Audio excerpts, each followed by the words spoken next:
Umoya Ulight, Umoya Bright. Welcome to another episode of Black Wednesdays on the Moya podcast. If you have not already, please remember to subscribe to the channel. We've got lots of engaging. Oh wow, my lights went. Okay, we've got a lot of engaging topics there, and especially in the live stream section, which we are developing now. And on Wednesdays in the live stream section, we have that is Steve Lebelo. We have some studio audience today, so that's quite exciting. Bra Steve, we've invited other guests onto the live so that if people have got questions, they can ask you and it can be nice. So thank Okay, you to no, the people that's who have fine. joined That's us. fine. I hand Okay. over to you. Thank you, Brad Steve. You're going to take it away as you normally do. And please, I must tell you that this is a very popular program on the show. So people get very upset about missing Black Wednesday. So they were very upset with us last week. So it's such a pleasure to have you back. And thankfully, we have network this week. Thank you. Hand over to you. Okay. Thanks, Ntiki, and good evening to you and to the viewers. And I'm terribly sorry about last week, as I said on Monday. That I have been self-flagellating for what happened. But I really am terribly sorry about that. But today Please. is going to be, pardon? Today No, is going Nekre, to be, please don't worry. We're excited oh, to have okay. you. Yeah, no. Today we are going to do what we meant to do last week. But it is even more significant now, that South Africa is actually in the middle of Youth Month. And part of what we see, in the commemoration and celebration of Youth Month is a lot of obfuscation, a lot of concealing the real facts of what actually happened. But this is in the nature of, telling history, that often than not, there are a lot of distortions that go into the narrative. But I thought today, it being a youth month, I thought it was going to be uh, more important, to at least reflect on one figure, of the June 16 movement, and someone who we all know about. But I think there's a lot more to TSIETSI than has actually been told up to this day. Before we got together today, I just wondered, about what it is that one can, zero in on and say this actually defines who TSIETSI is or who TSIETSI was. But I do think that there are a lot of, attributes that have been communicated and actually celebrated about TSIETSI. But there's a lot more, that still needs to be told.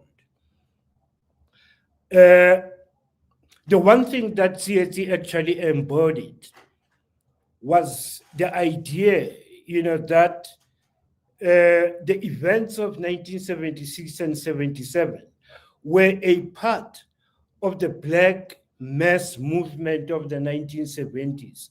I'm going to have to repeat this from time to time, because it is important for the audience to understand, what the liberation struggle had been doing and where it was, in 1976, 77. Uh, I have explained in the past, that there had been contestations about, ownership of the event. And I've explained how that contestation actually unfolded. But the most important thing here to understand, is that this is the time when the exiled movement, 1976-77, the exiled movement was actually exposed for its paralysis. And what am I talking about when I say the exiled movement? It was the ANC and the PAC. They were exposed by the June 16 event for their paralysis. And yet, at the same time, there was a determination in them, to want to claim the event as their own. And both of them actually did that. And the result of that was to actually rewrite, the historical narrative in ways that would reflect, both the participation, you know, fabricated or otherwise, of the exiled movement in this 1970s movement. But normally, for the past 30 years, we've talked about June 16 as if it was a one-day event.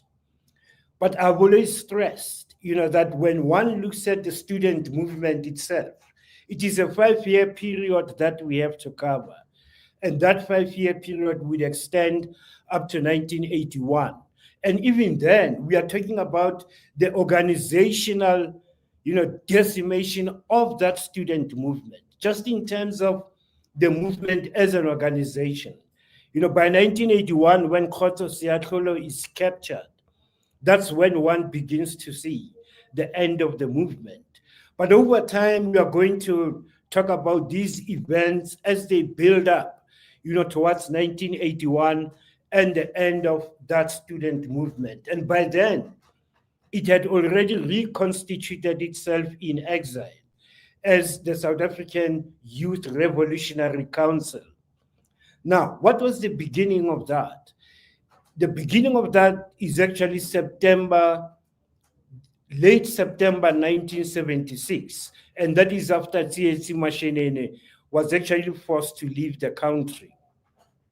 Now, 500 Rand reward money had been put on his head, and by then, the police were actually hot on his trails, and TSIETSI had to leave the country.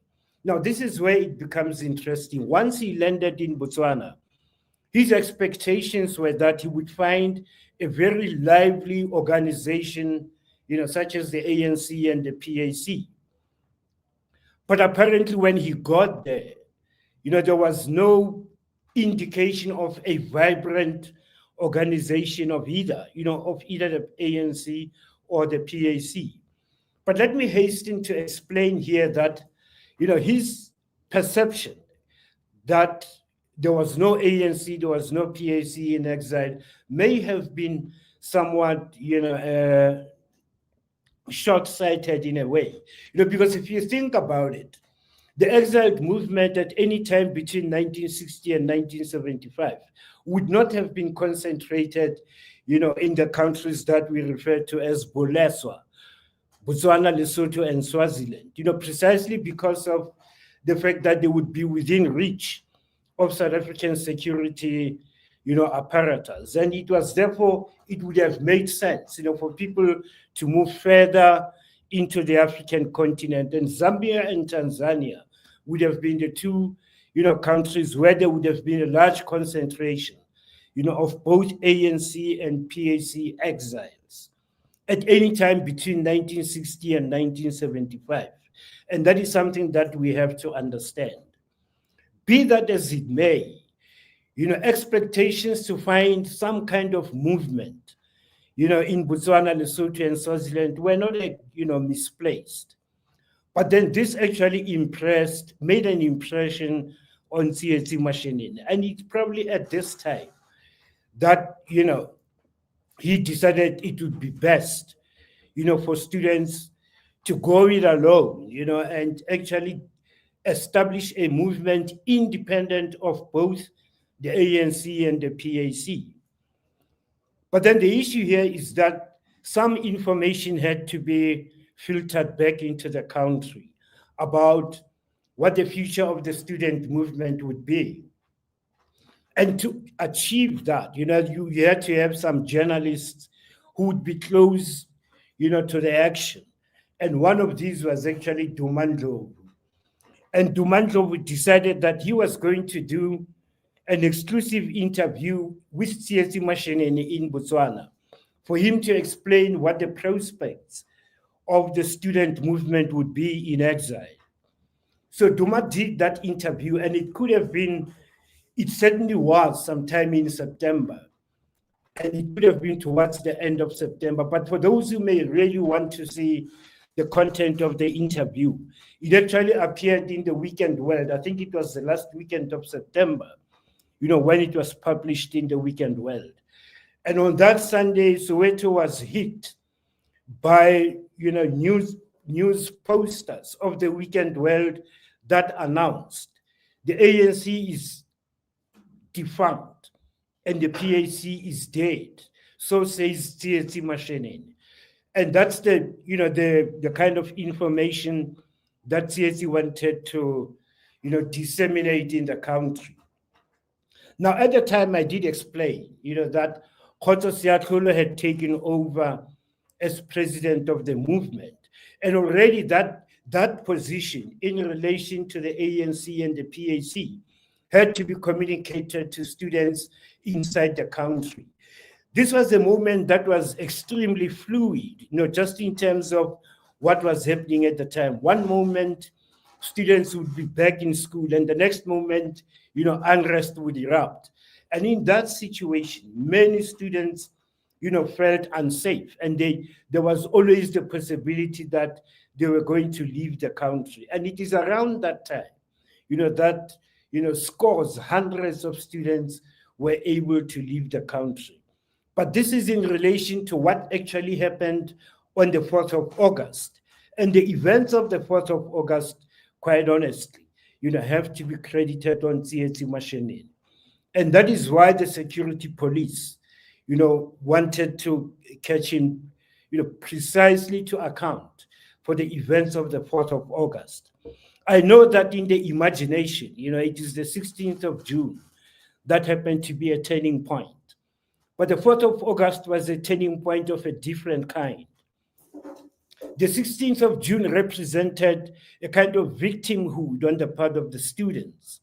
But the 4th of August was different. It was a kind of a paradigm shift where a decision was taken that if the violence has to take place at all, it has to be within white society itself, within striking distance of white life and limb.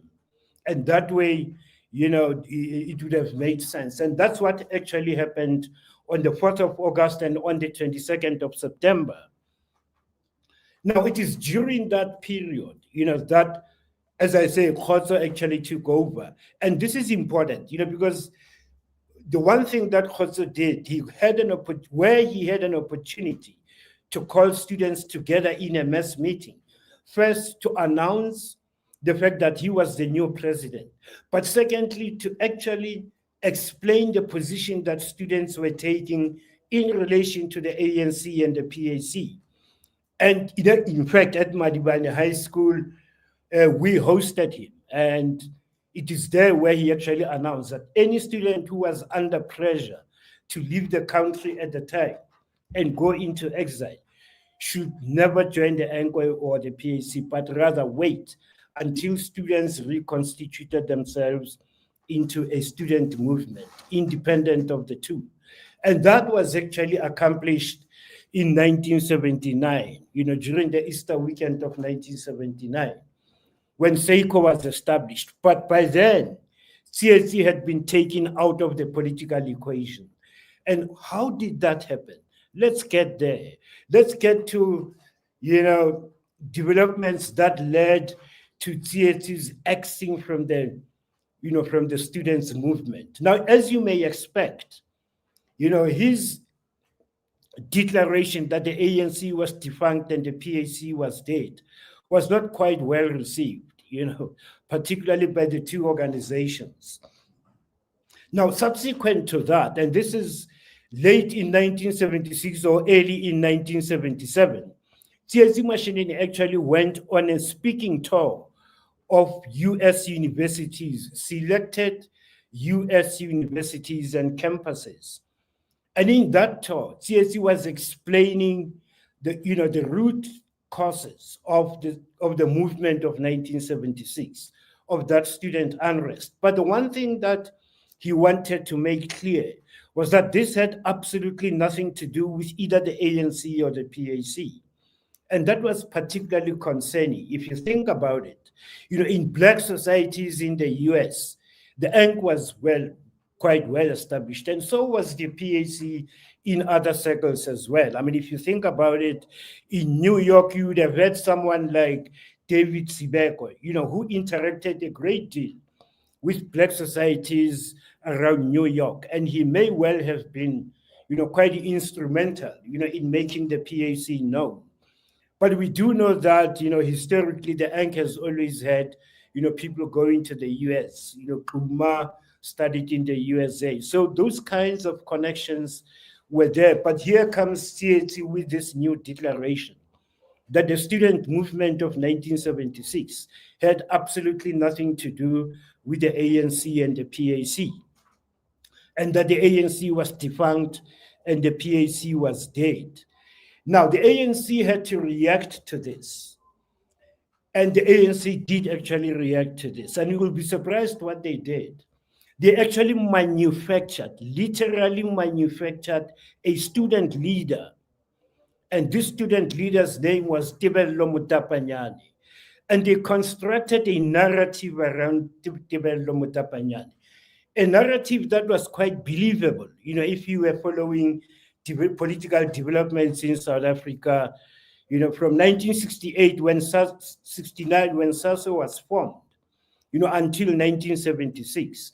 So Lebelo Mutapanyane was manufactured as the alternative student leader, who was responsible for the June 16 uprising. And Lebelo Mutapanyane actually went on a speaking tour as well. It is not clear whether he went to the same universities as TSIETSI did, but what is clear is that he was pushing a counter narrative that was placing the ANC at the center of the events of June 16. Now, TSIETSI did come back to Botswana and was there until, the end of the year 1977. But in 1978, TSIETSI did something quite, and this has not actually come out quite clear, in retelling the story of June 16 and particularly of TSIETSI MASHININI. For some reason, TSIETSI MASHININI did an interview, and I think this was early in 1978 or late 1977. He did an interview with Pace magazine, and in that interview, he was telling Lucas Molete, who was writing the story, that the students were constituting themselves into an autonomous body, and that they will be going for military training and coming back to South Africa, and that, South Africa will be up in flames when they return. But that, in itself was quite out of character. To start with, there was never a discussion about whether the interview should be done or not. While the Dumantlo interview may have been acceptable, even though he did it on his own, this one with Pace magazine did not go down well with the student leadership in Botswana. And, there was a sense that TSIETSI has to be sanctioned somehow. But then Pace magazine, published the story. And if you think about it, if it was today, the kind of content that Pace had about TSIETSI would be the kind of Instagram activism, and which is why the leadership was particularly concerned, about its impact on Black society inside South Africa. And, for that reason, they considered sanctioning him. But before that could happen, something happened in between. Miriam Makeba arrived in Botswana for a concert.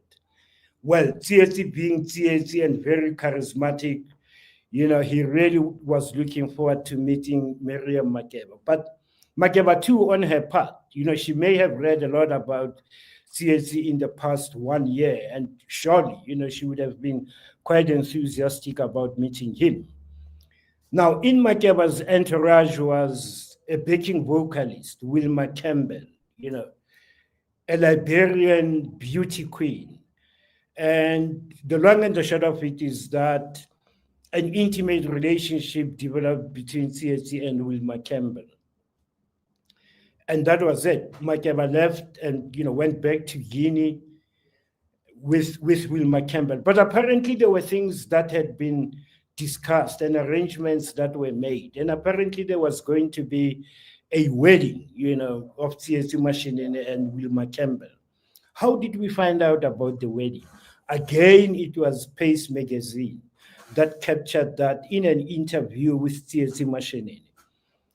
And, those that know Alf Komalo was taking the photographs. Even in that first interview, Alf Komalo took the photographs and Lucas Molete wrote the story. Now, this was the second interview, which was no longer talking about students coming back into South Africa, guns blazing, which was now talking about an impending wedding between TSIETSI and Wilma Campbell. And now that certainly was the last straw, on the student leadership in Botswana. And TSIETSI was suspended on account of that particular conduct.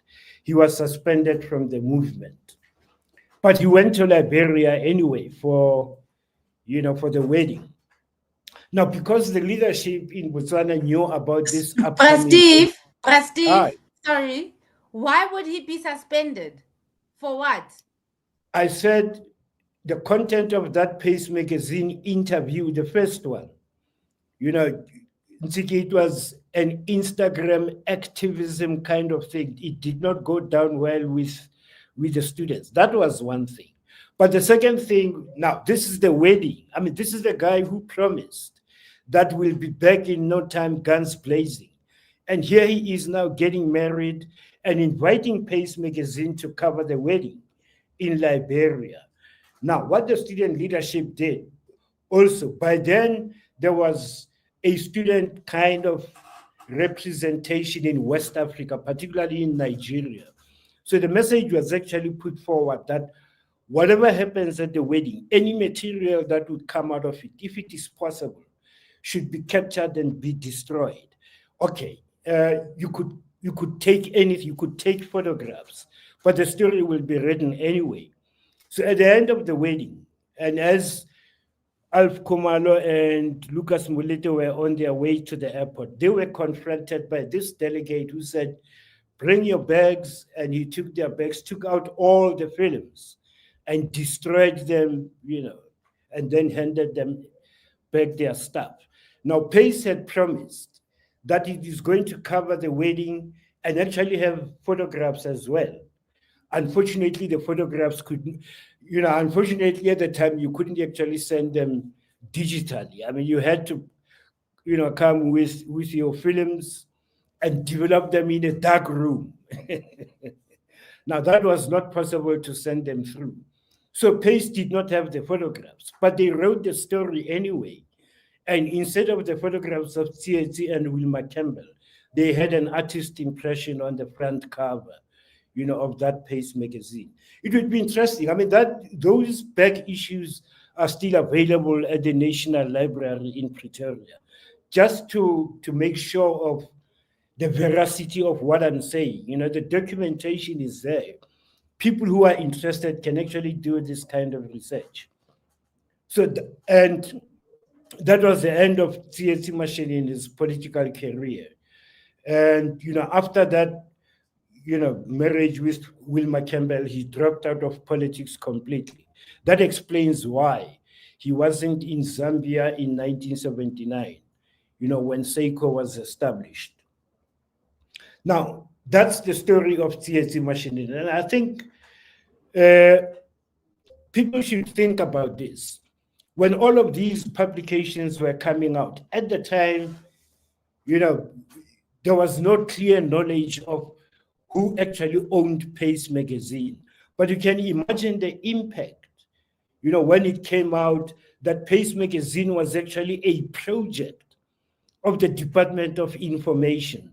And its purpose, one was to clean up, apartheid's image, but also inside South Africa, it was meant to do something that I spoke about as the second aspect of total strategy, which is win hearts and minds. And Pace was going to be very instrumental in that particular project. So that was, in fact, That's as far as it went, with TSIETSI MASHININI. But then throughout the 1980s, it is known that TSIETSI MASHININI spent most of his time at Miriam Makeba's home in Guinea-Conakry.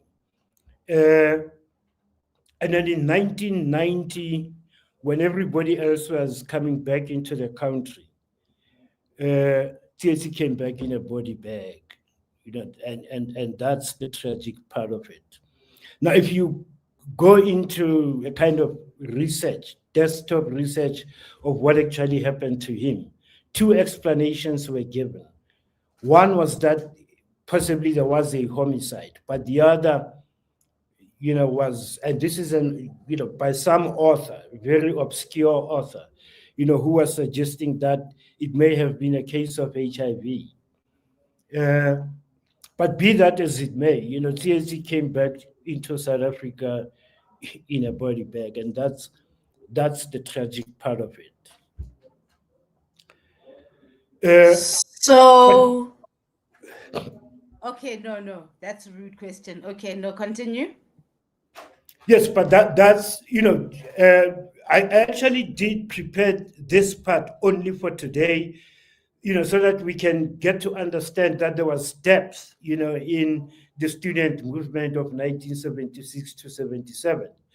That particularly if you think about its reconstitution, in Zambia in 1979, it was a bold step. It was a bold step that was recognizing the paralysis of the older liberation movements. And maybe, just to make this remark, within 2 years after TSC made the statement that he made about the ANC being defunct and the PAC being dead, the same was actually, confirmed by senior members within the ANC and within the PAC.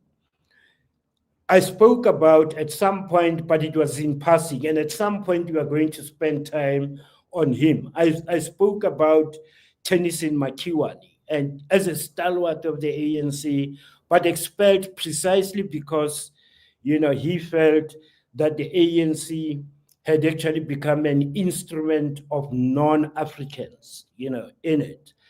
And he was, in fact, the leader of the Gang of Eight that were expelled from the ANC in 1975. I did talk about him very briefly, but there is going to be yet another reason when we talk about, some of the things that P.W. Botha was up to. Tennyson Makiwane will also become, important in that respect. Now, he actually confirmed quite clearly, what CSC had said 2 years earlier. And he did this in 1978 when he was in Lesotho. And, he decided to resort to pamphleteering. And he wrote a very scathing pamphlet, directed at Oliver Tambo and what he referred to as Oliver Tambo's ANC.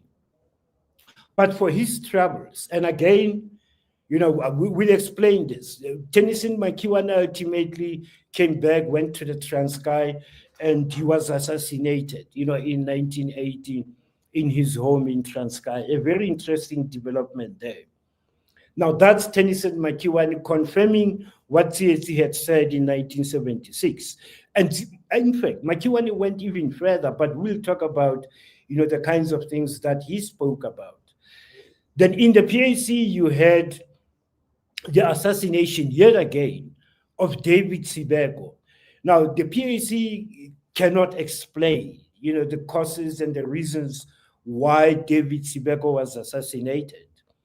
But it had to do with precisely what CSC had said, that by 1978, the leadership in the PAC recognized that under Potlako Lebelo, the movement was in a total paralysis and that it had to be revived.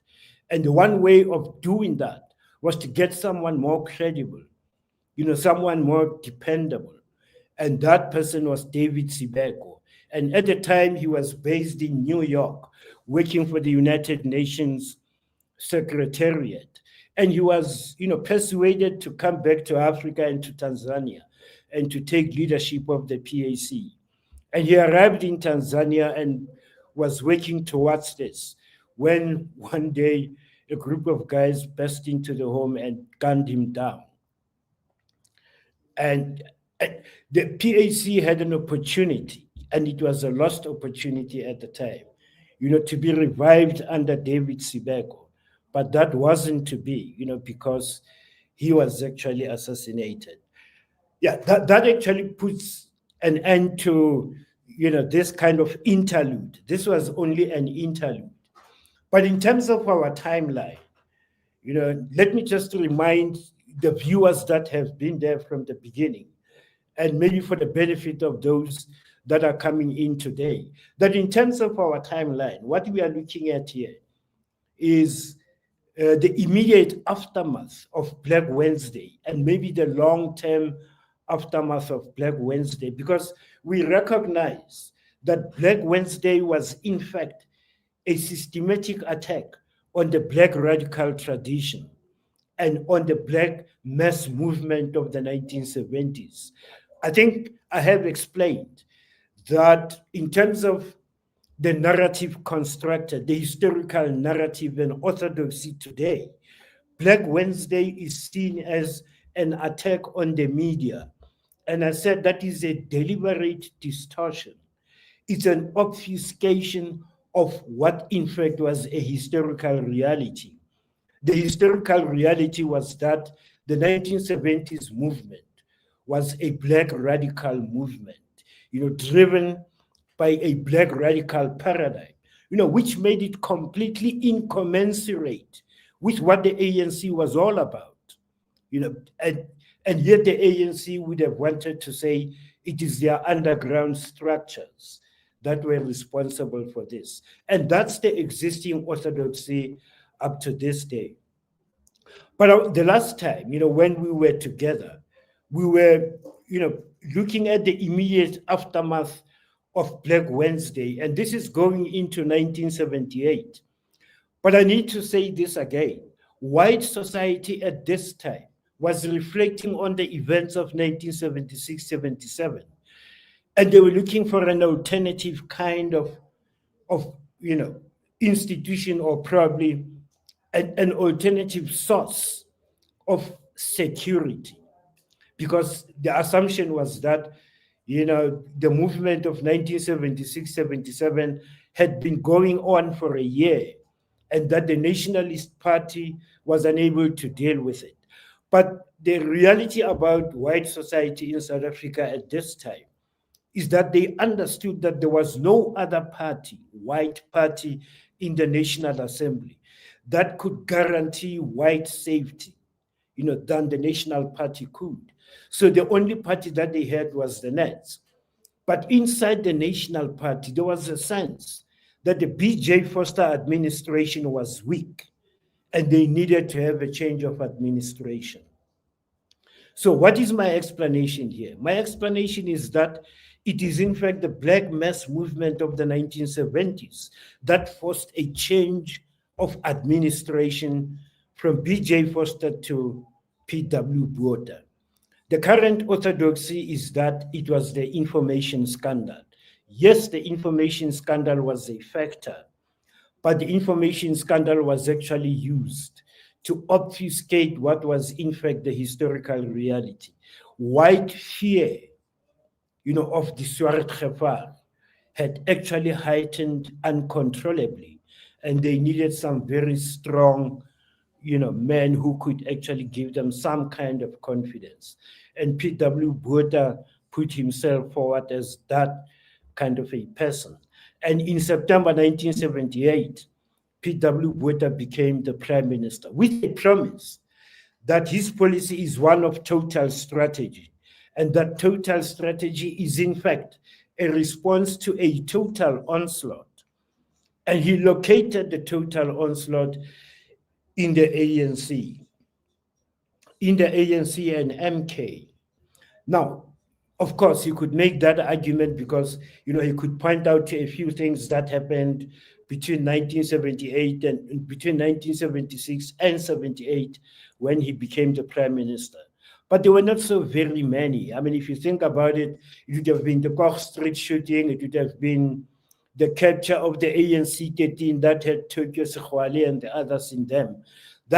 Those were the kinds of things that P.W. Botha would have packaged as a kind of a threat, to white supremacy.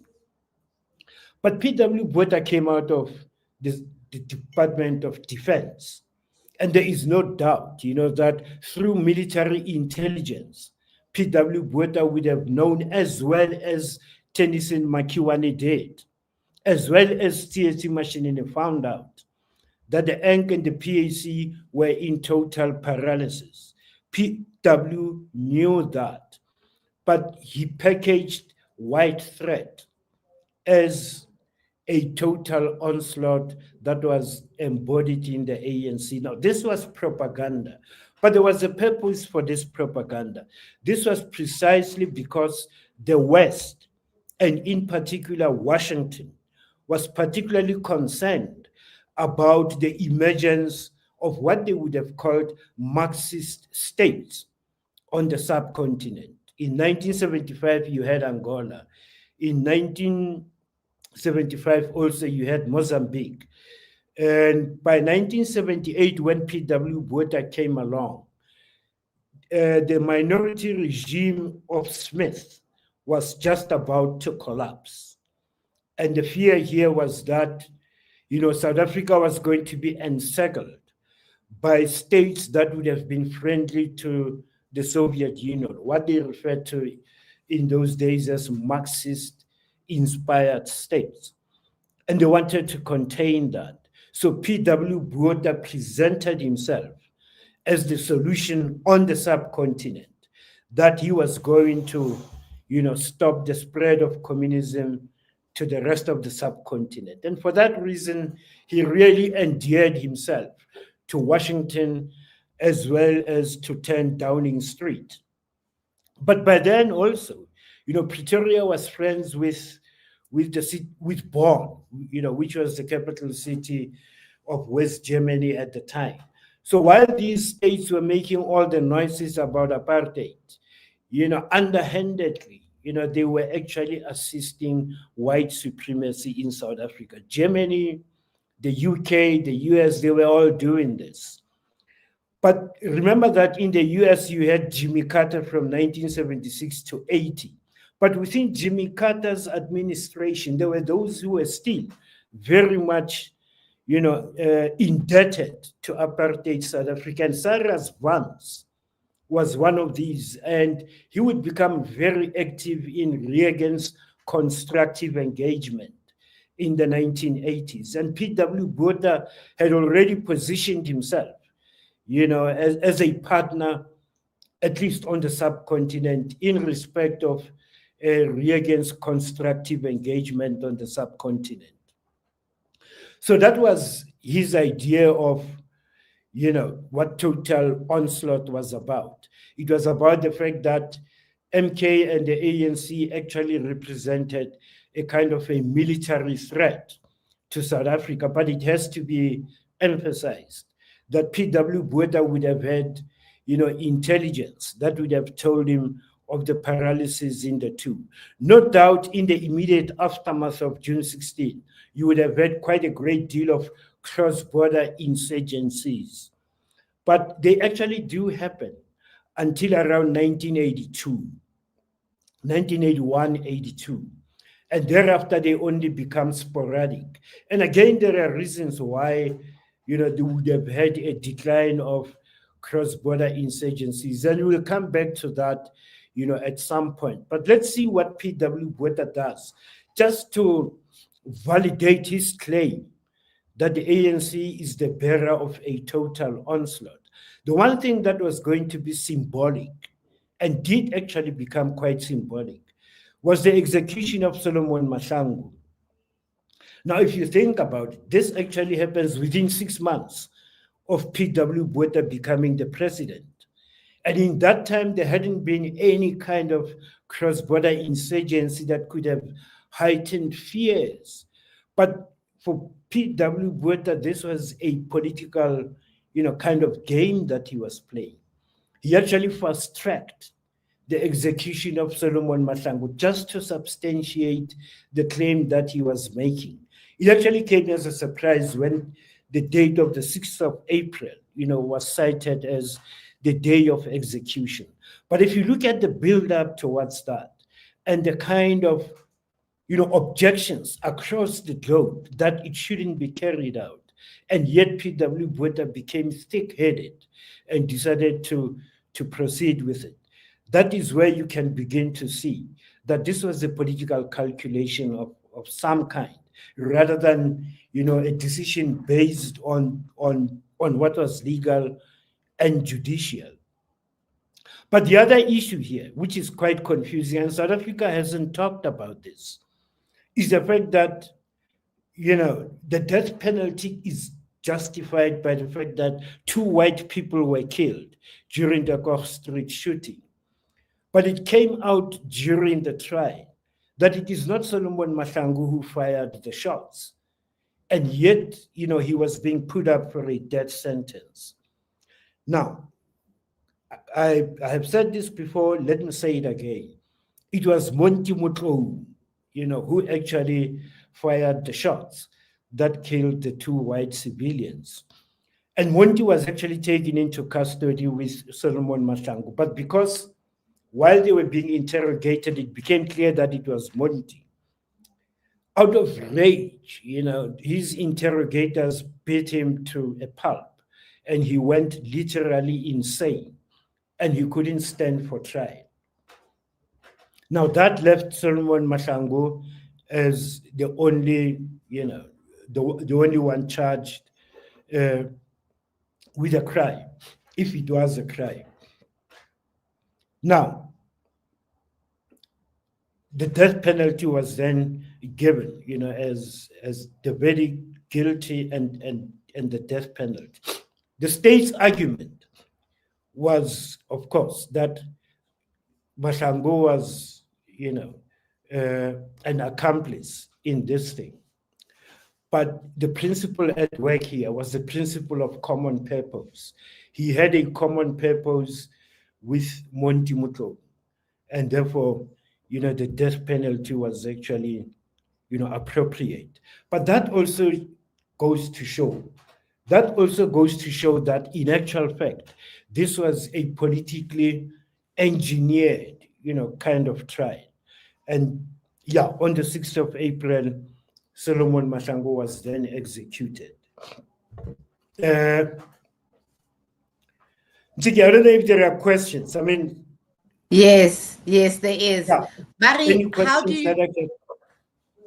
how do you define the actions of Andrew Zondo and the Silverton trio, who seem to have defied the orders of the ANC not to harm white civilians? Ntiki, my next item was going to be the Silverton siege. That was going to be my next item. But in reason, though, I hope tonight we get to discussing Andrew Zondo quite seriously. Okay, let's start with the Silverton siege. Now, the 3 guys who were part of the Silverton siege, all of them actually came from Diepkloof. And, 2 of them, and I may actually have to say this, that 2 of these guys were actually more than acquaintances, with my elder brother, A.B. Lebelo, who died on the 4th of August in 1976.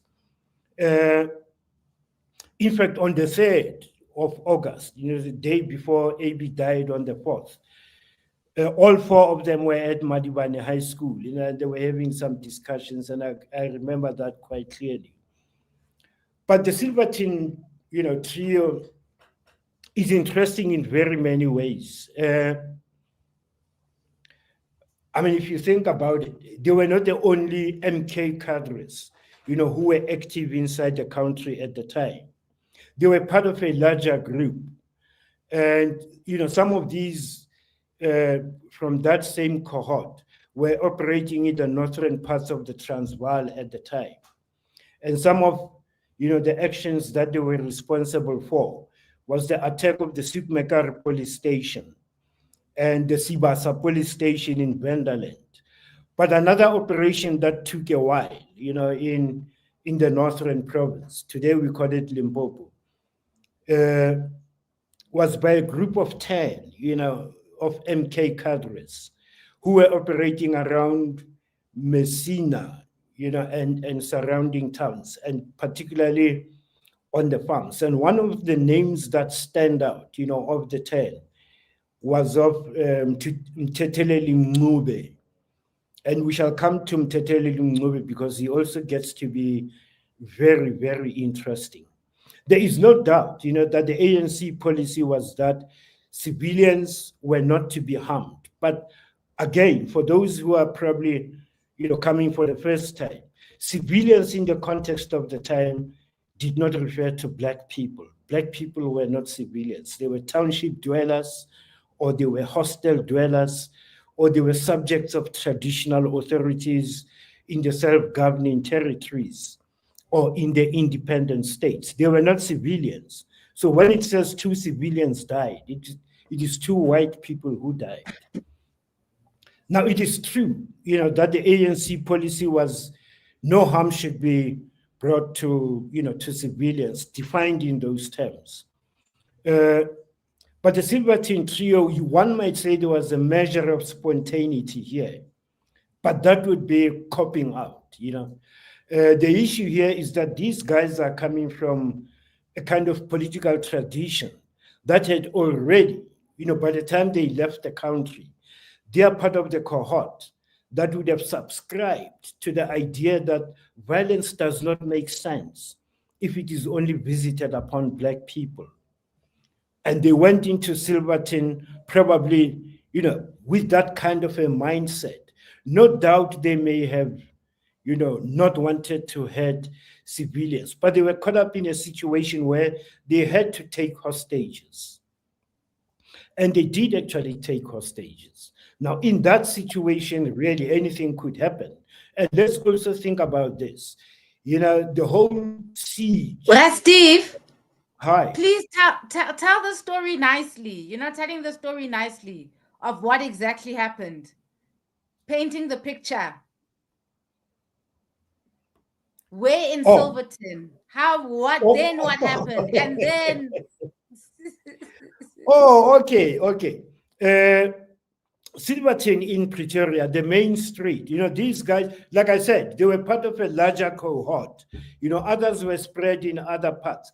But the 3 were actually heading towards Waldloo. People who come from Mamelodi, they live closer to Waldloo. And Silverton is a suburb, not far from Waldloo, actually.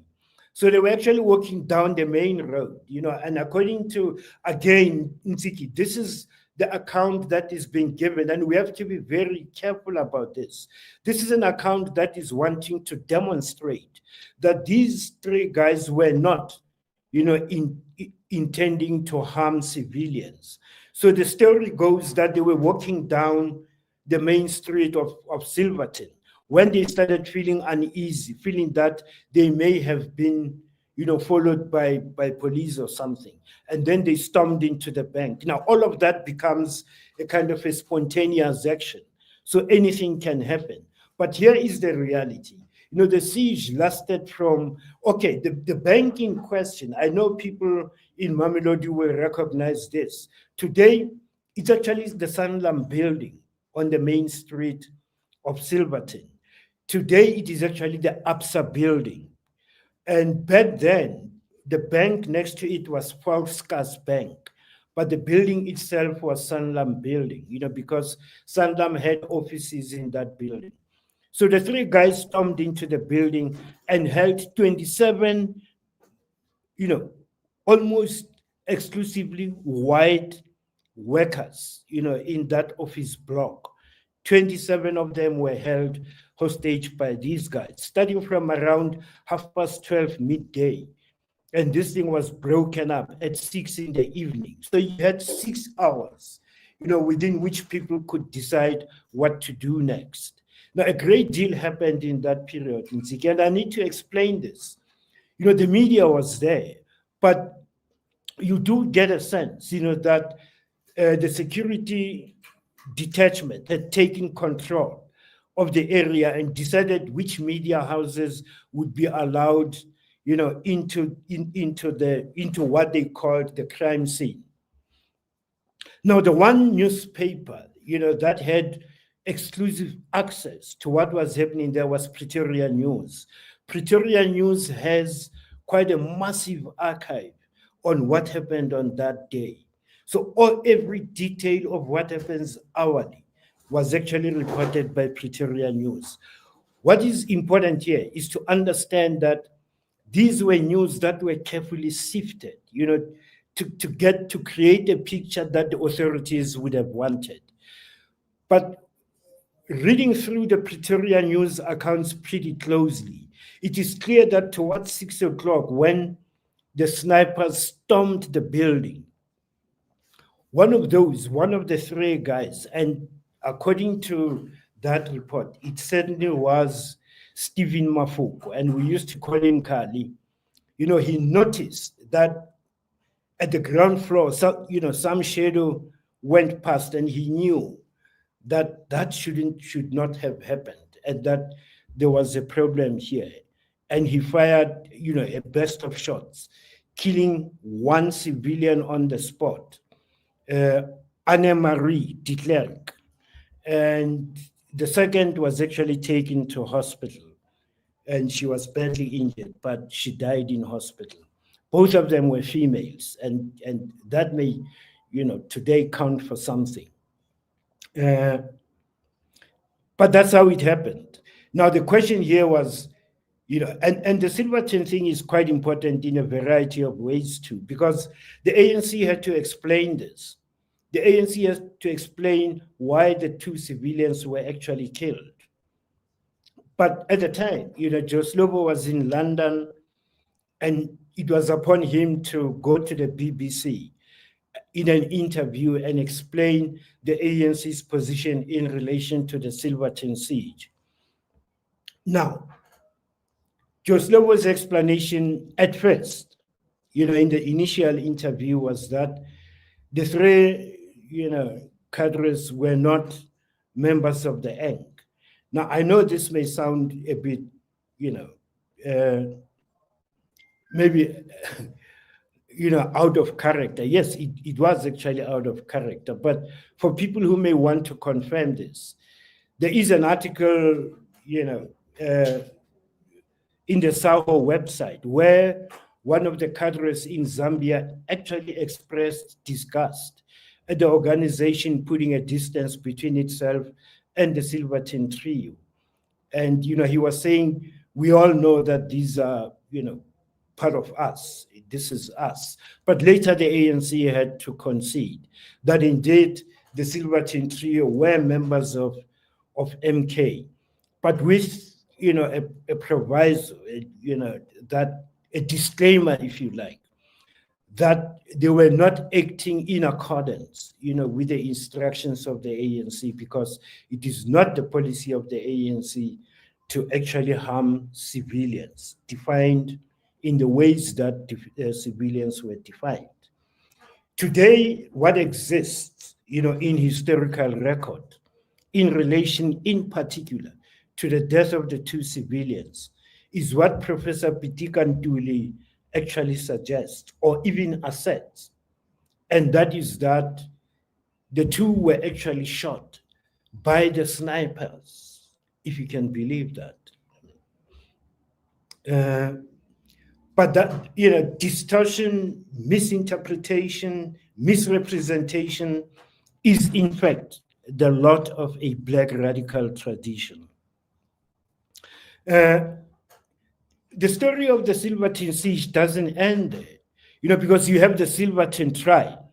And I know a lot of people don't know about the Silverton 9 trial, after the Silverton siege. How do you have a trial when the three actually died? It is because the 9 were connected to the 3.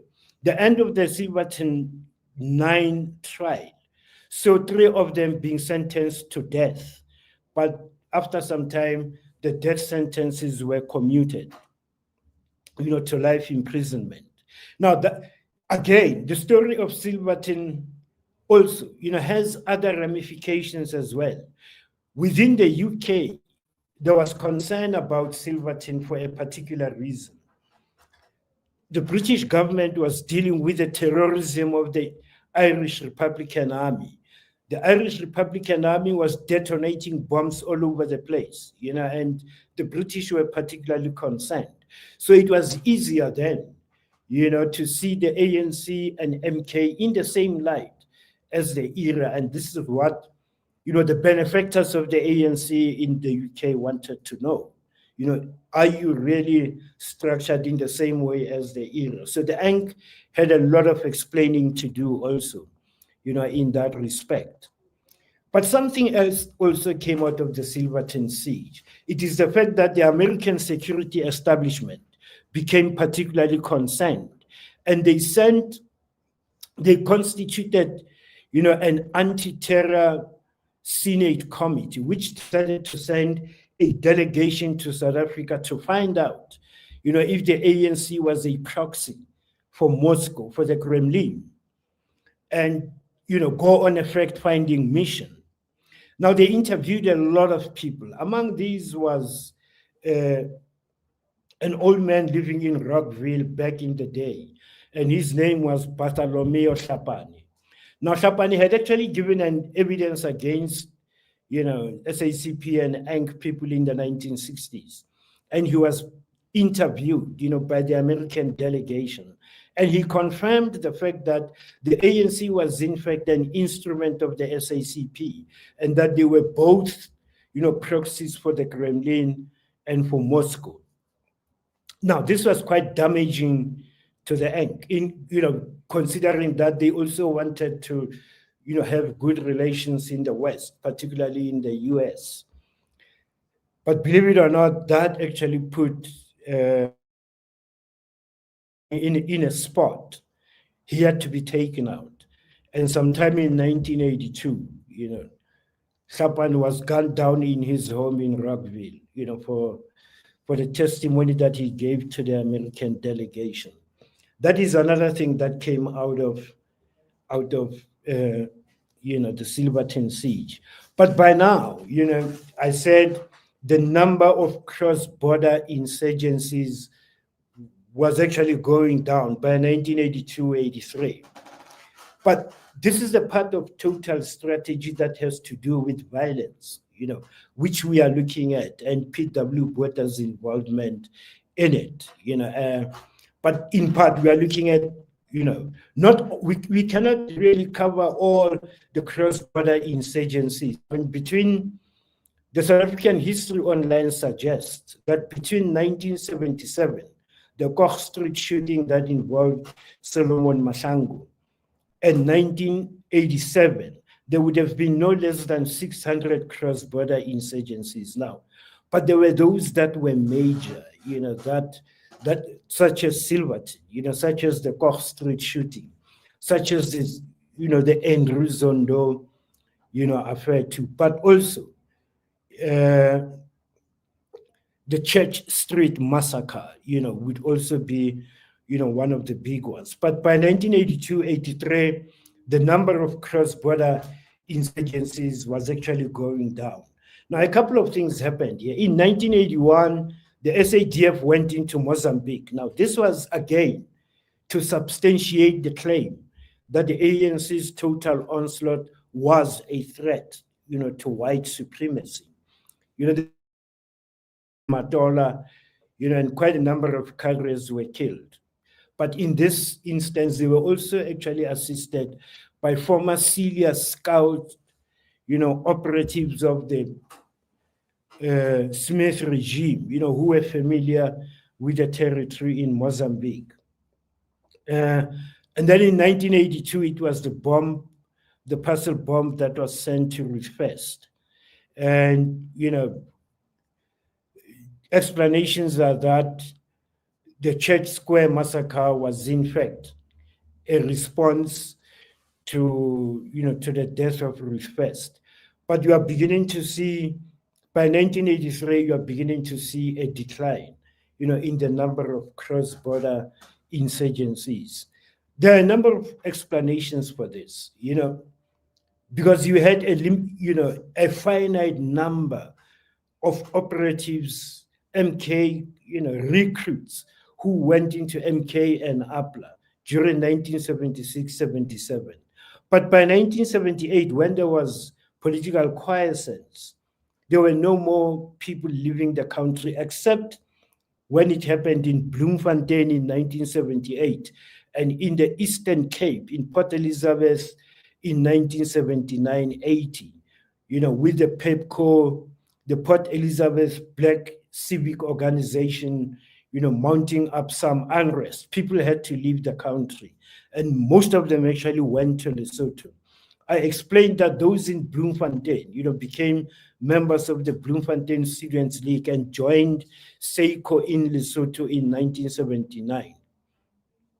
So the point I'm making here is that by 1982-83, because already you were not having new recruits, coming into MK and into APLA, the number of insurgencies were actually declining. That may be the one explanation. But the other is that there were a number of what you may call mutinies, particularly inside, MK. The Vienna uprising was around 1981, and Mukatashinga. These were mutinies against, against the politicians and against, what the cadres would have seen as, draconian kinds of measures which were being imposed on them. That certainly had an effect on the number of insurgencies that could take place. So that by 1983, there were fewer cross-border insurgencies.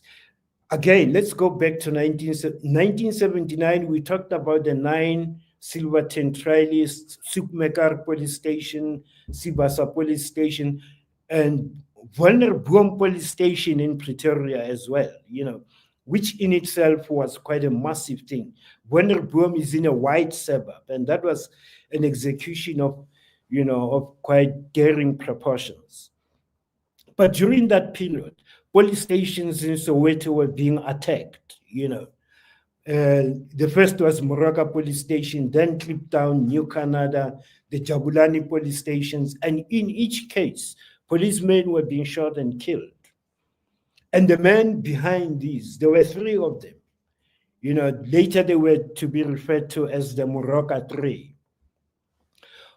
But I personally knew one of them. Marcus Mutaung actually came from Diepkloof. And Marcus also was a friend of my elder brother, Avi. They were in the same class, actually. And Marcus was one of these guys who were responsible for these attacks, on police stations in Soweto. And at some point, they were actually hiding next to FNB stadiums here, next to Shaft 17. I'm sure some of you would recognize Shaft 17 as you drive past, along the Soweto highway. But they were actually, discovered there by the police, and a shootout actually happened between Marcus and a buddy of his called Nkomati. That's how they identified the guy. And the guy actually came from Dobsonville. It is said that on that day, in that shootout, he was actually going, towards Dobsonville, towards home. But he had been shot, and he was limping. But he got home, and that's where they finished him, and he died. But Marcus managed to escape. And later, Marcus was captured in a field in Lodium, in Pretoria, outside Lodium, and he was taken into custody. Now, along with the other 2, they were charged, and they became part of the Moroka 3. And all 3 were sentenced to death. And all 3 were executed in 1982.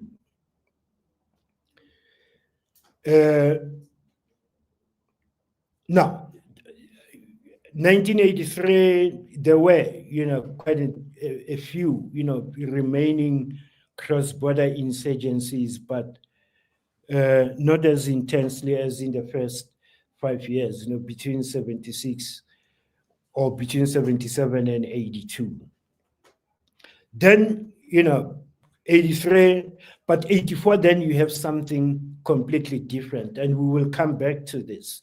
It is the mass movement of the 1980s. It breaks out in September 1984, in the Vaal township of Sebokeng and Sharpeville. We shall come back to this, but that also generates a kind of a mood inside the country and across the country this time, because it starts in the Vaal, it spreads to the East Rand. Soweto takes a little while. It takes a little while, for that to spread into Soweto.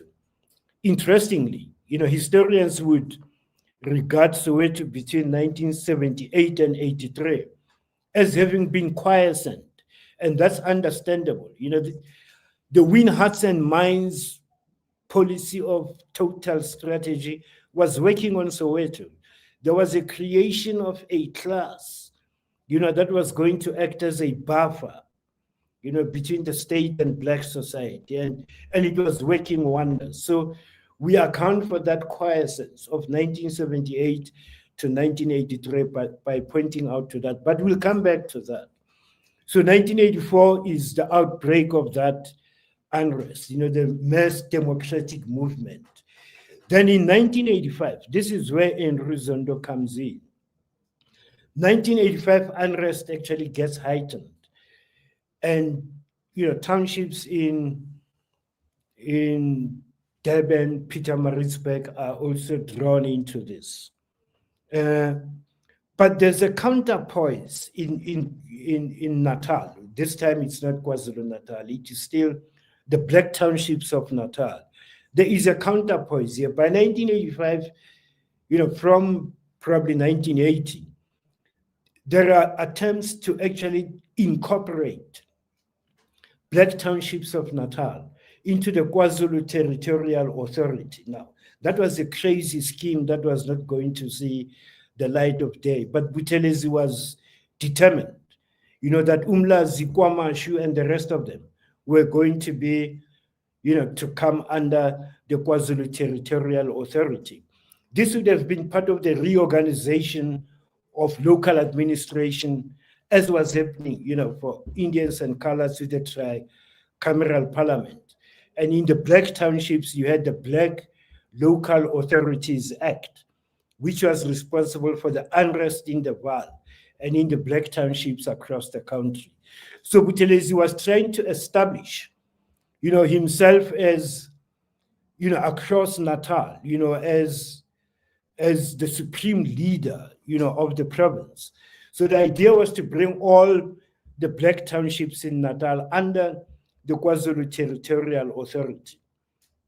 And for that reason, that actually politicized young people in the area. And Zondo comes out of this, and he comes out of that kind of,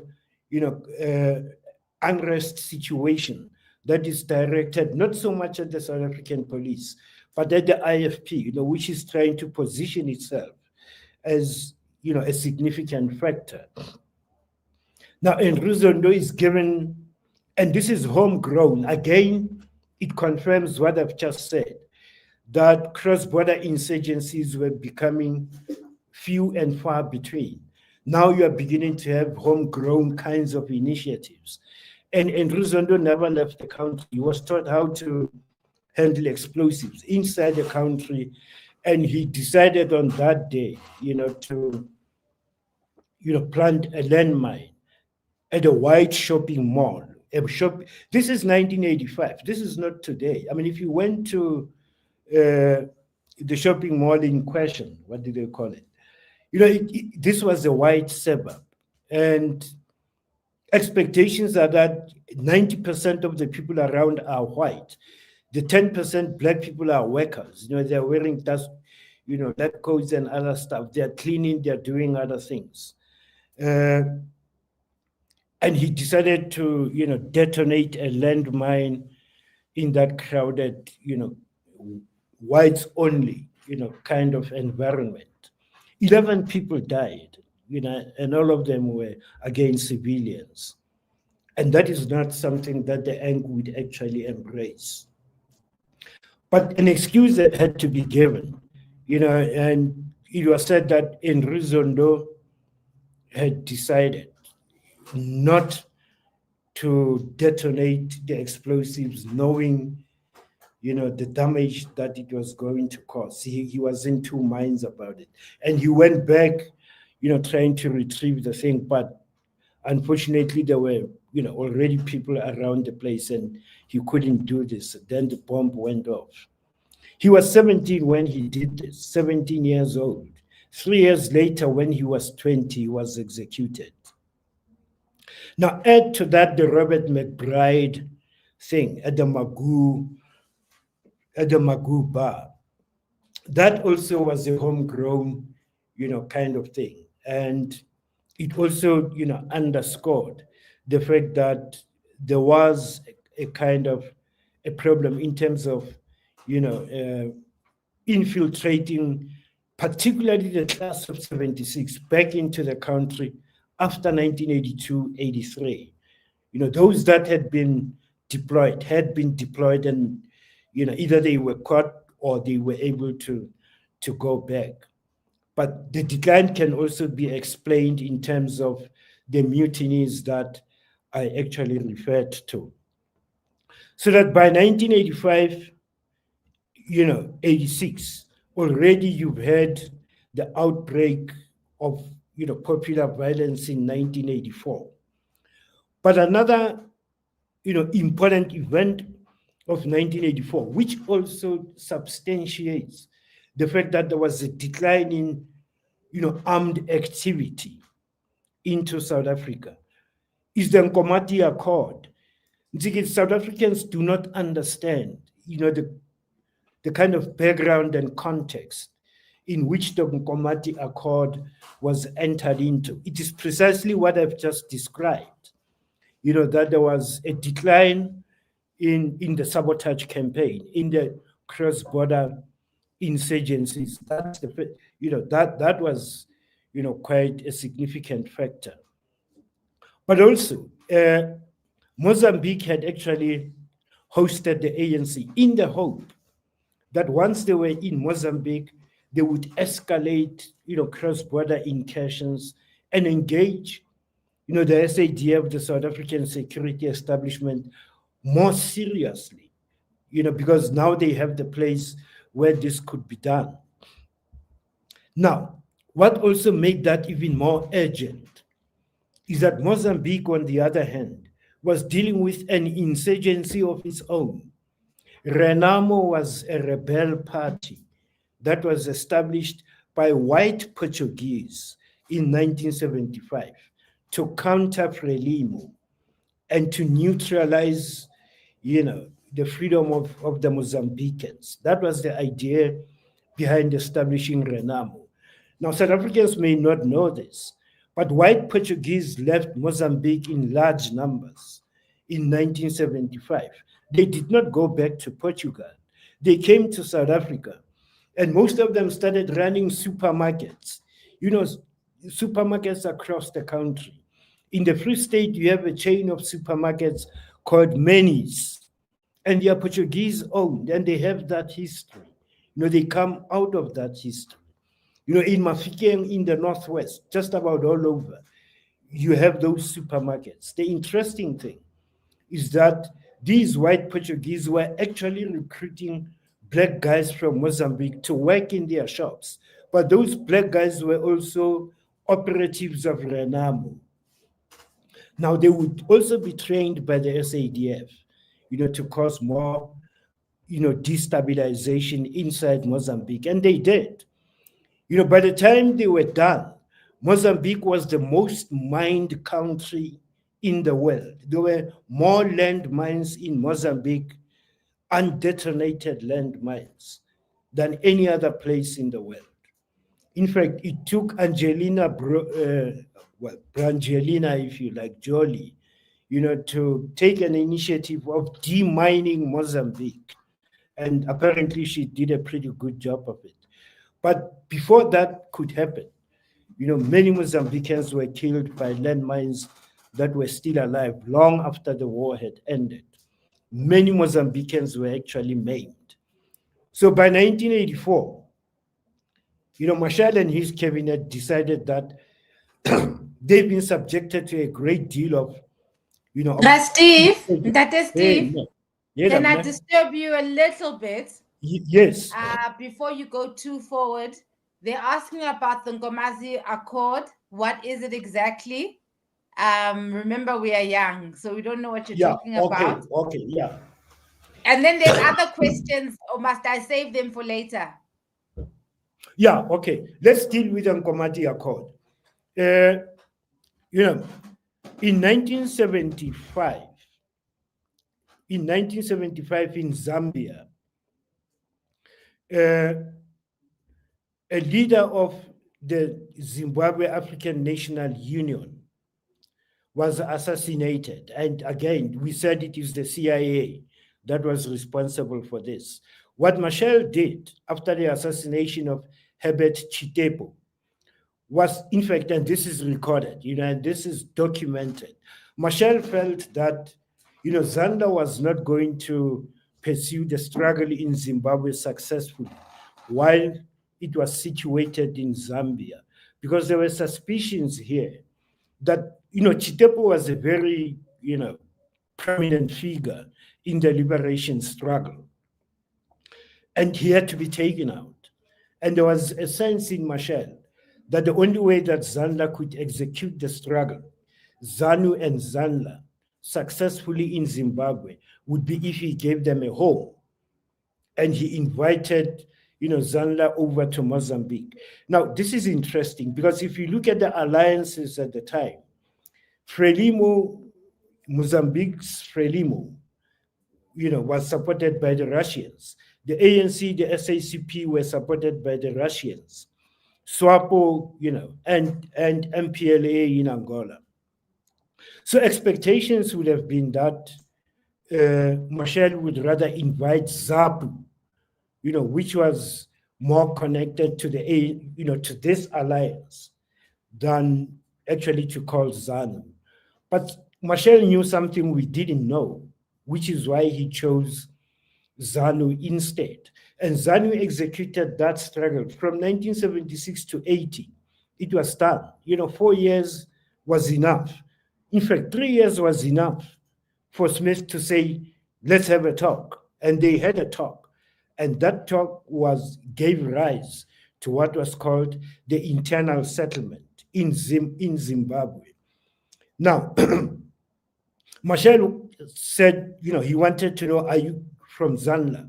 ZANLA at the time was led by Josiah Tongogara, who was chief of staff, of ZANLA. Tongogara said, we are not happy with this arrangement, but, it depends. If you want to assist, we still are, we are ready to go on.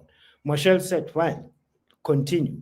So they went on, and within months, in fact, the internal settlement produced a prime minister, Abel Muzerewa. He became the prime minister. It was a puppet kind of government. But I often tell people that South Africa in 1994 ended where the internal settlement was. If you think about the power relations in 1994 in relation to white supremacy and in Zimbabwe in 1979. 1994, South Africa was 1979 Zimbabwe. South Africa ended where Zimbabwe was in 1979. It was a puppet settlement. And they went on, and 1980 became something far more real. And again, something happens there. On the day when Tongogara was supposed to go back to Zimbabwe, the car he was traveling in was hit by a truck, and he died. Now, again, that's what happened to Black radical tradition. That happens to anyone who is an embodiment of that. Steve Biko, Robert Sobukwe, they all suffer the same fate. That's what happened to. We are going to, Nkomati, I know, and but then the end gets invited to Mozambique. Again, that was in 77, 76, 77, they established camps in Mozambique. So the cross-border insurgencies are actually, Mozambique was the launching pad. The other countries, to a lesser extent, Botswana, Lesotho, and Swaziland, in fact, if you think about it, almost impossible considering the positions, of those countries. But Mozambique provided the launching pad for quite a higher number of the cross-border insurgencies. That happened between 1977 and 1983. So they really gave their all, to supporting the ANC. But on assessment, by 1984, early 1984, they felt that the ANC was not doing enough, to deflect Renamo in the kinds of insurgencies they were having to put up with a daily attack by Renamo operatives. And yet South Africa was relatively peaceful. So it didn't make sense. And their sense was that in actual fact, and this is documented, a member of the Frelimo, ruling the cabinet commented when asked, why did you sign the Nkomati Accord? He said, the ANC is a civic organization. It is not a liberation organization. And we are having to suffer from Renamo, and they are not doing much, to move white supremacy in South Africa. So they entered into the Nkomati Accord. The terms of the Nkomati Accord was that Samora Machel was going to stop supporting MK and ANC. And PW Botha promised to stop, supporting Renamo.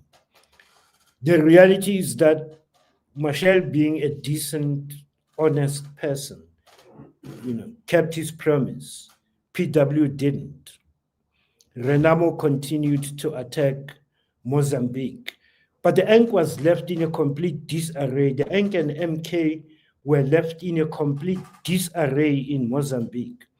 And if you think about it, that is around the time when Askari activity increases. The key figure among the Askaris was Sidibe. Sidibe was captured around this time, by South African security police.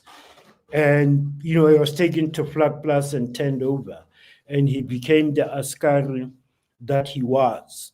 And, he participated in the killing of a number of other people.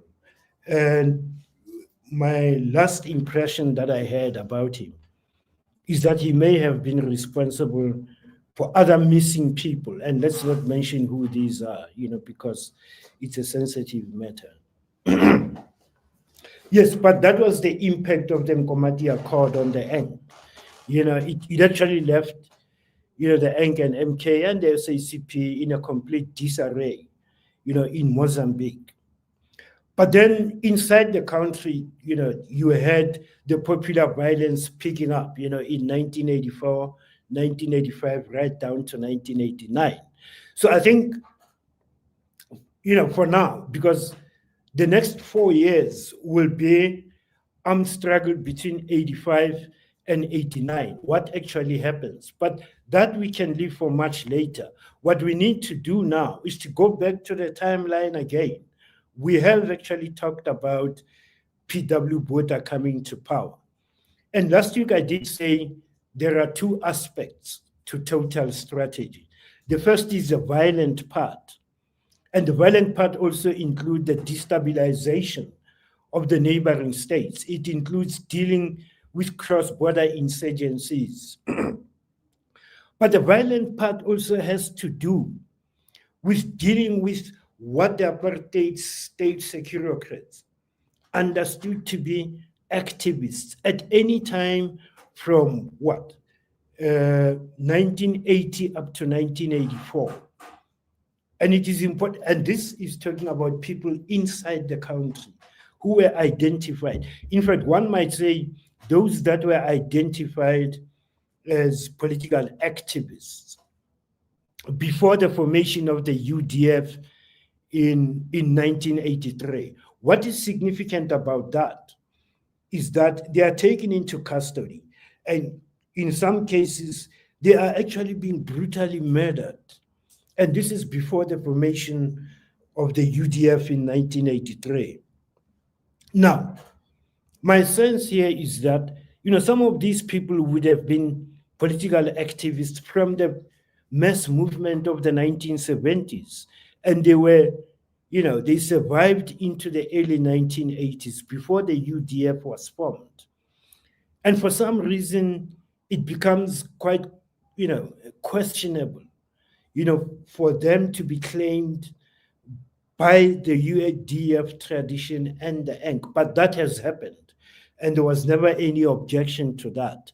The point that I'm making here is that before the formation of the UDF, the police, if they were acting on anyone who was considered a political activist and a threat, those people would have been, remnants of the 1970s mass movement before the formation of the UDF in 1983. And yet when that happened, actively, the Nationalist Party, or the apartheid securocrats, actually allowed the association of such people with the ANC and the Freedom Charter. And here you actually begin to see, why would they do that? It works. It works for them because what it does is to undermine the link between such people and the mass movement of the 1970s. But at the same time, it props up the ANC in mass consciousness. So in a sense, P.W. Botha, to substantiate his false claims, finds himself having to, in some instances, actually prop up the ENC so that his propaganda becomes believable, in a way. Do we mention who, these people who got killed are? I think about them. Think about activists who were killed, before 1983, before the UDF was formed, and try and make the connection. Is it possible that they were charterists? The idea is that probably not. They were still remnants of the 1970s mass movement. But today, they are commemorated as, people of the charter. And we have had to accept that. Okay. Diki, is there any question that... Okay, that is Steve. We've been speaking for an hour and a half, and Caesar gets jealous when I have too much time with you. So I'm going to... Are you serious? An hour and a half? I'm telling you. So I'm going to give you some of the questions. If you can do them quickly so that we can wrap up, okay? Because it looks like we've got lots of work for next week. So the first, because there's about 5. So please, can you turn on your memory cap? So Ntatemola is asking, kindly have Steve give us a sense of some of the specific instantiations of this BC spirit of rebellion within the ANC, within the exile ANC, Mkata Shinga uprising and its aftermath. And he says, would it be fair to assert that Black consciousness ideals and basis sense of praxis was not blunted amongst that specific cohort amongst the class of 1976 that opted to join the ANC? Rose Peter is asking, please ask Steve why he doesn't talk much about the prominent role his big brother A.B. Lebelo played in the uprising of 76 as a student leader. And then may Uncle Steve elaborate on, we've already done the Nkomati Accord. And then Bradley's asking, can he elaborate on the incident that happened at St. James Church, Cape Town? Okay. So those are all the questions. Okay, let's deal with William Katashinga and the Vienna uprisings. This is a very sensitive area. It has to do with discontent inside MK camps, both in Mozambique and in Angola.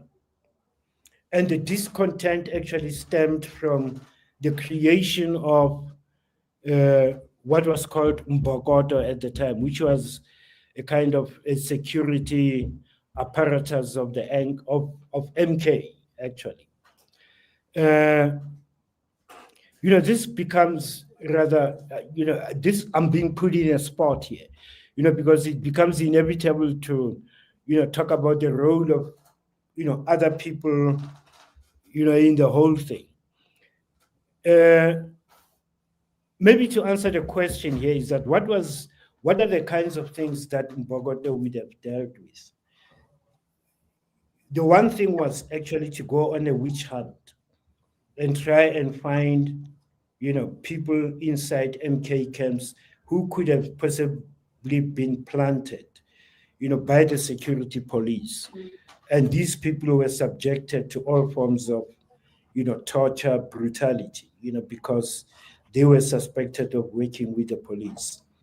In Angola, there was a kind of food poisoning that happened, and the food poisoning was actually, suspected to have been caused by a number of people who were suspected of, working for the apartheid state, and they too were subjected to some, serious brutality. But the accusations of people being sellouts was also based on the accusation that they were black radicals, and that's the thing. So the fact that you were coming out of the black consciousness movement, that in itself meant that you had to prove yourself beyond reasonable doubt that you were not planted by the system. So in a sense, in a kind of twisted kind of way, people were suspected of being sellouts merely because they were black radicals. And that in itself was completely discouraged inside the ANC. Now, the issue here, the question is, were those recruits who came out of the class of 76 black radicals in the true sense that they would actually, still pursue black radical options, such as they did in Silverton, if they did? If we can be able to prove that Pitika Ntuli is wrong, that it was the snipers, it may well have been that this was part of the discourse that came out of Soweto around August, September 1976, that, the violence has to be taken to white areas. And this may well have been a perpetuation of that. Now, other sources, that are dealing with these particular issues, where people can go back and look at all the details, of course there are. Stephen Ellis is a historian. He wrote a book, The Angst External Mission, and people may want to have a look at that. Now, in all of this torture and brutality that we are talking about, and this happens precisely between 1982, 1981 and 1983, all of these things happen in that time, which partly explains the decline, in cross-border insurgencies. Now,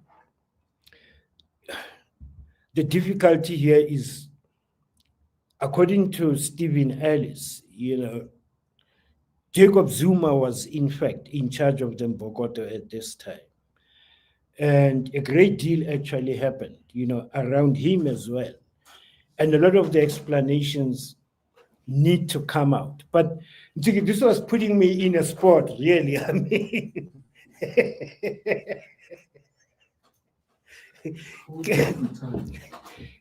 the children want to know. The children want to know.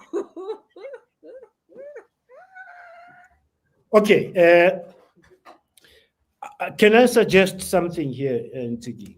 I think something that will enable us to be able to deal with this on its own and, on its own merit, because I think this is something that needs to be dealt with that way. Because in part, we are going to have to explain, what happens to Tamizulu. And I know some of you will have heard, a lot about Tamizulu, but some of you may not have. And for that reason, I really suggest that can we set aside a day And we can talk about this. We can talk about Mkatashinga. We can talk about, the happenings in Angola, about the food poisoning, and yeah, let's leave that for another day.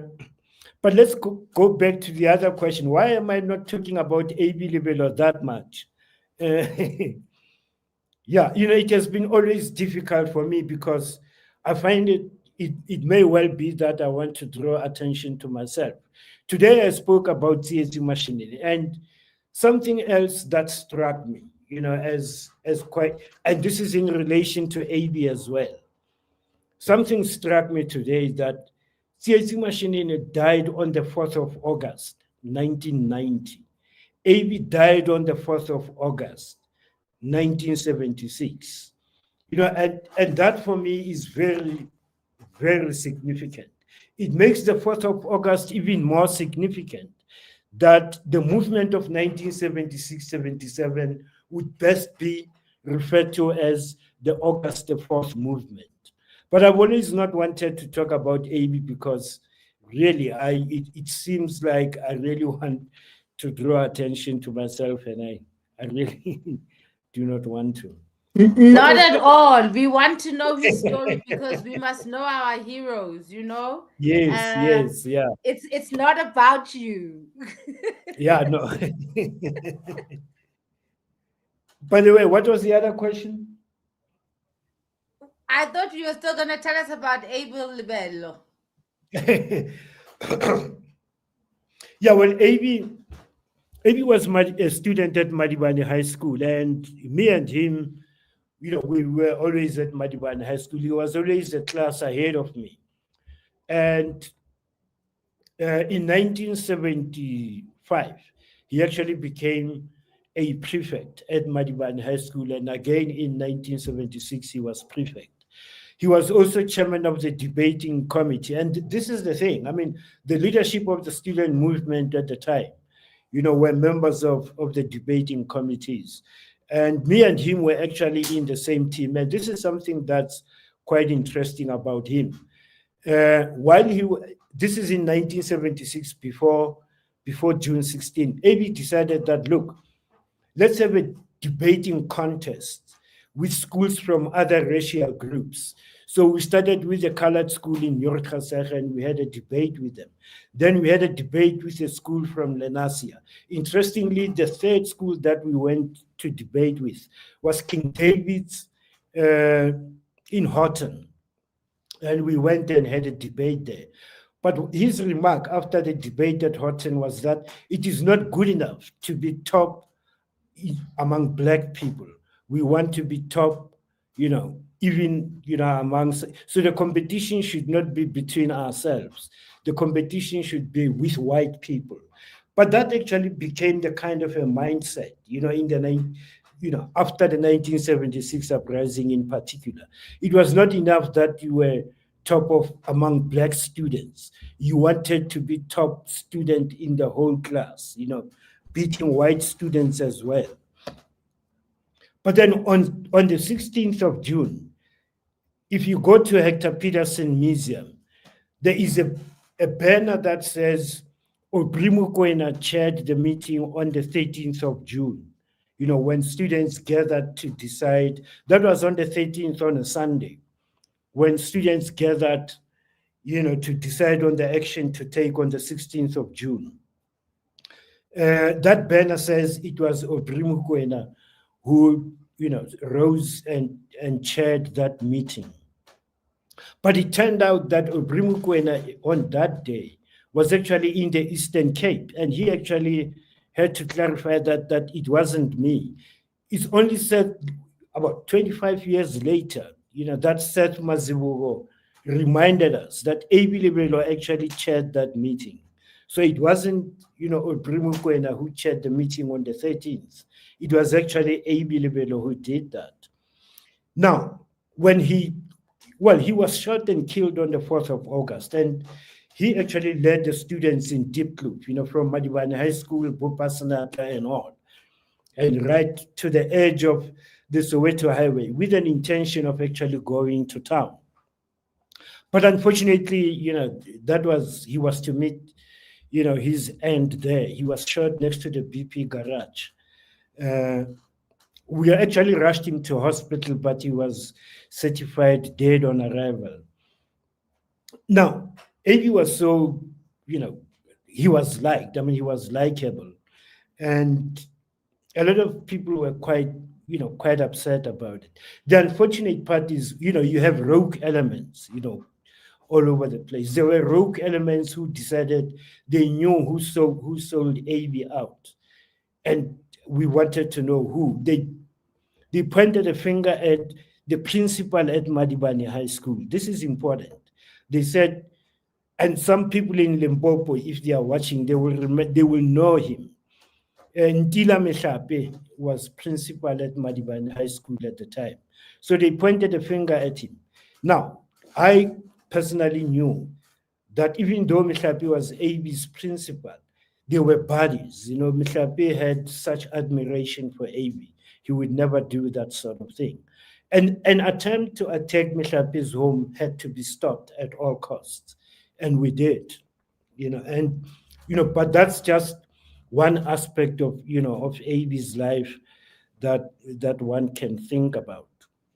But there's a lot more, Ziki, and we can talk about Okay, Samuel's we're going to have to dedicate a whole episode to him, yeah, because we we can. want to know who he is, and it sounds like he Yeah, played quite a prominent role. And then the last yes, question he that is, did. Steve, before we wrap up, Barry, can you elaborate on the incident that happened at St. James Church in Cape Town?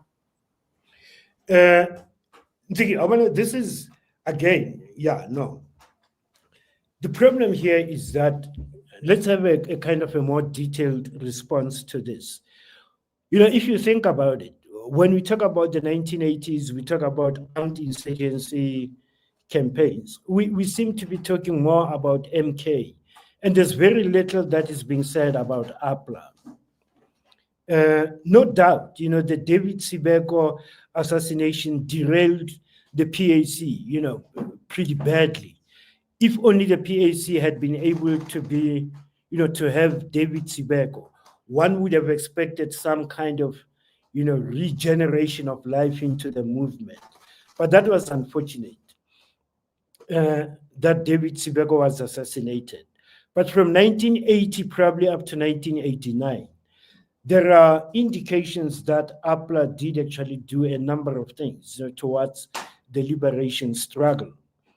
But relatively, it is always campaigns, that would actually receive a great deal of coverage. And the PAC's campaigns remain, unknown, and they are minimized, if you like.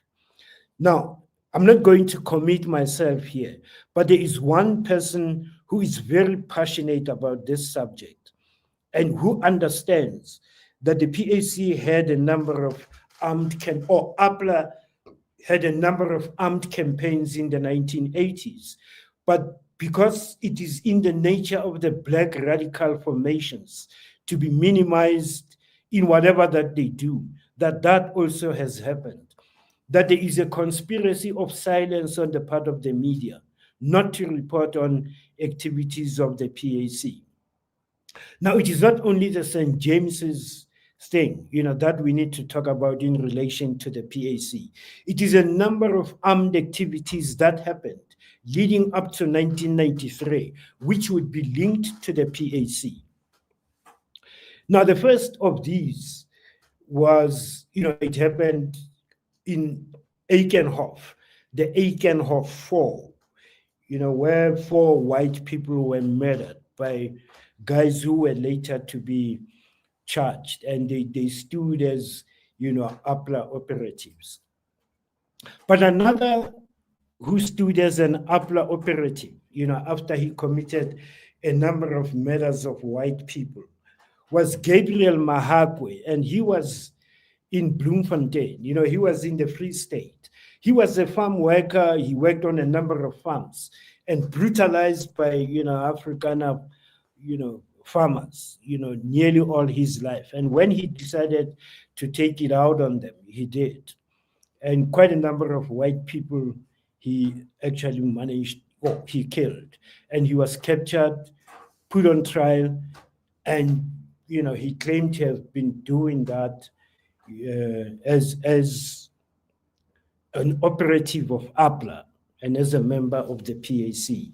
I think he was given a death sentence, but it was later commuted. And he did appear in the TRC, and I think people who are interested may want to, look at his story, look at what he did, and how he was actually linked to the PAC.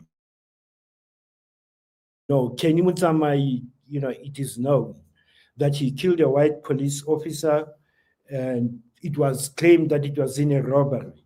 But according to him, he was actually acting as an APLA operative.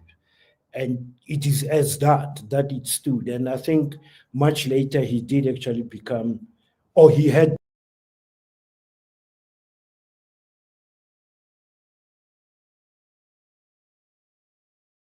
Hey, the gremlins are back. The gremlins are back.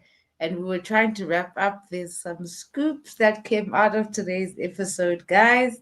While we wait for Steve, hopefully his network will be up. Tonight's episode of Moya Political Series will be slightly delayed once again. We're having a bit of a rough week. Getzo is doing her final year at school, so our scheduling is just so affected. So please just be patient with us. I'm gonna get Steve back on. We obviously lost him there in the network. Don't worry, yes, guys, I got you. We will be having him to come and explain that Kingi Mkatachinga. Yeah, if there was some spice there, and where there is spice, Moya has got to be there. Please remember to subscribe to Moya Podcast on YouTube because we always have this kind of spice. And please like, share, and subscribe. We're just waiting for Steve. Hey, what a juicy session.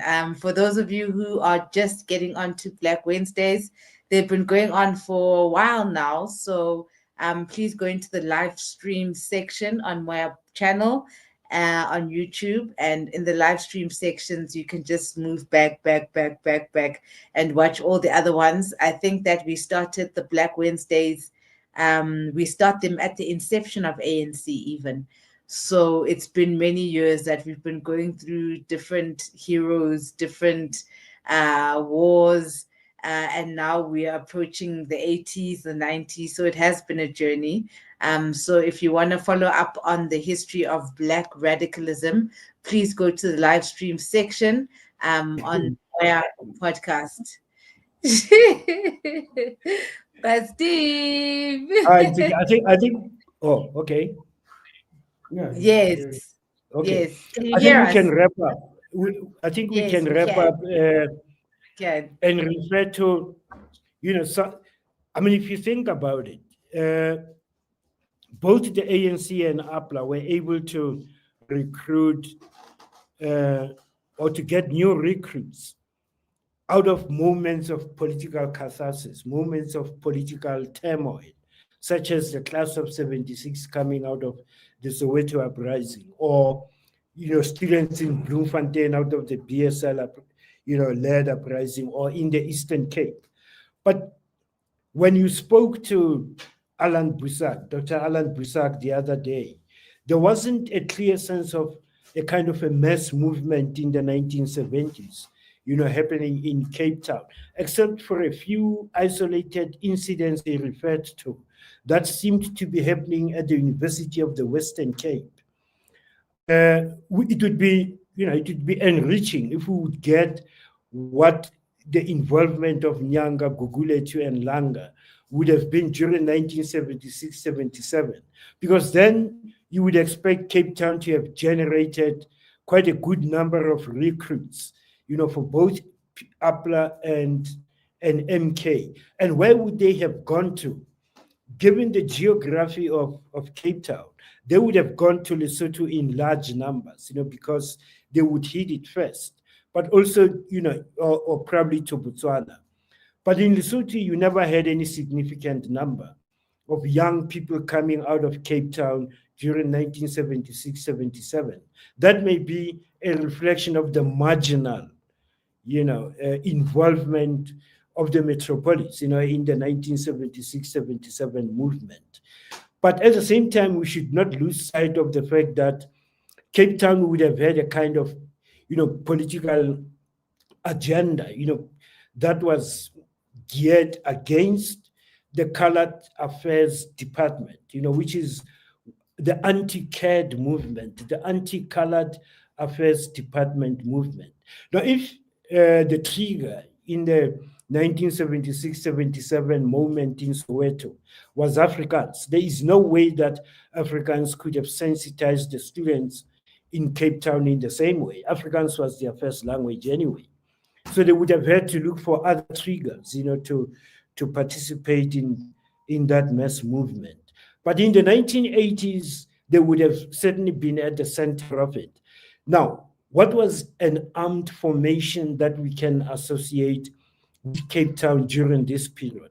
It was an organization called Kibla. Kibla is Qibla. It was known as Kibla. And I think some of them were captured by the security police, and there was a trial to it, that led to, some of them being convicted. And there was also a tendency, in that kind of a situation to link more with the PAC than with the ANC. As it happened, I think around 1969-70, when, some few people from the non-European unity movement, decided, to throw their lot with the PAC. So there would have been very marginally, though, the presence of some Africanists in Cape Town at this time. And leading up to the negotiations period, 1989-90, it therefore did not come as a surprise that, an APLA-related attack would have happened. And remember, there was the Emmy Bill issue too, which was made to be a criminal act. And while others may claim that it was in fact a political killing, these are the things that we still have to work out. And like I said, the one person that I can rely on, who can be able to unravel this for us, and maybe you might want to host him, is Jackie Siroke. And I think he would be in a better position, to at least give a full history of the PAC and how, APLA, returning from exile, was able to reconstitute itself and carry out the same James's attack. I don't want to say it was opportunistic, but I do think that Jackie might be able to give a more coherent, kind of explanation. I agree with you. We have invited him so many times. Maybe now that he's hearing an elder say that, maybe now he'll agree. Because Lorona, we want that history.